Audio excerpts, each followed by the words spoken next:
Every so often, a true genius comes along, one who sees an area of intellectual endeavor or artistic creation in an entirely different way. George Washington Carver and Alan Locke were each in their own way just such geniuses.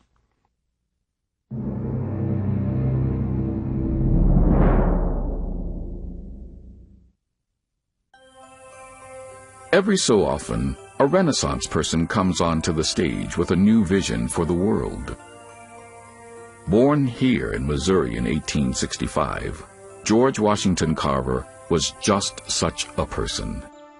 And it was here that he suffered a childhood disease that affected his vocal cords for his entire life. You are the handicaps you must face. You are the one who must choose your place. Like Benjamin Franklin before him, Carver led a full life driven by curiosity and accomplishment.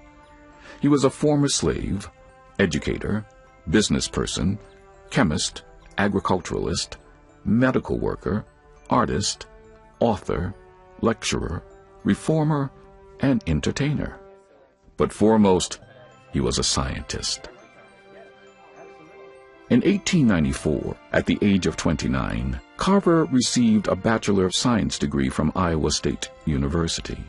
That same year, he became a faculty member teaching in the university's systematic botany department.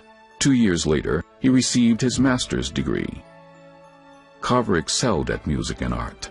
2 of his paintings were displayed at the 1893 Chicago World's Fair. In 1896, Booker T. Washington convinced Carver to teach at the Tuskegee Normal and Industrial Institute. From there, his research led to the development of hundreds of useful products, many derived from the peanut, for home and industry.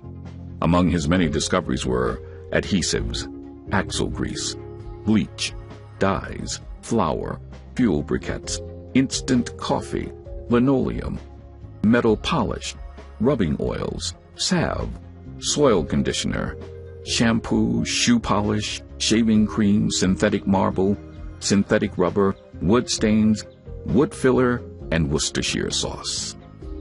In 1924, Carver announced to the world the need for sustainable technologies for a sustainable future. It was a vision far ahead of its time, but one now embraced by environmentalists across the globe. Other black men of science were: Edward Alexander Boucher became the first black to attain a doctorate when Yale awarded him a PhD in physics. Boucher spent his career teaching chemistry and physics. Dr. Daniel Hale Williams founded the Provident Hospital in Chicago in 1891 and performed the first successful open-heart surgery in 1893. Charles Henry Turner received his PhD from the University of Chicago in 1907 and went on to study the behavior of insects, showing that insects can hear. Herman Branson received his PhD in physics from the University of Cincinnati under the famous Boris Badowski. He went on to become the co-inventor of the alpha helix and perhaps deserved a share of the Nobel Prize won by Watson and Crick. In 1940, Dr. Charles Drew developed techniques for storing and processing blood plasma for transfusions, saving thousands of lives in World War II. Finally, George Edward Alcorn became a legendary NASA scientist who pioneered the fabrication of plasma semiconductor devices and invented the imaging X-ray spectrometer used on the 2004 Mars missions. As for Carver, he died in 1943, one of America's most honored and beloved scientists. Good morning, Lions. Today is Monday, February 9th, 2015. Before we get started, let's go through the pledge.